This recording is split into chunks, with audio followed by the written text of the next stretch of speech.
ભાષા દિવસ ઉજવવા ભેગા થયા છીએ। આ માતૃભાષા એ શબ્દોના સમૂહ નથી, પરંતુ એ લાગણીઓનો હૃદયના ઉલ્લાસ, સંસ્કારોનો આધારસ્તંભ છે। જ્યારે બાળકો પ્રથમ વખત બોલવાનું શીખે છે ત્યારે તે પોતાની માતૃભાષામાં માં કહે છે।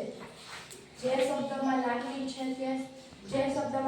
છે તે જ શબ્દ બીજી ભાષામાં મળી શકતો નથી। માતૃભાષા આપણું મૂળ છે। જે વૃક્ષની મૂળ મજબૂત છે તે આકાશને અડી શકે છે।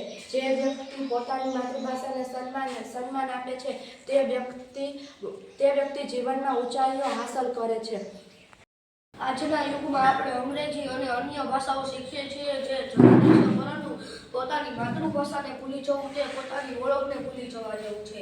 માતૃભાષા આપણને વિચારોની શક્તિ આપે છે, આત્મવિશ્વાસ આપે છે અને સમાજ સાથે જોડે છે।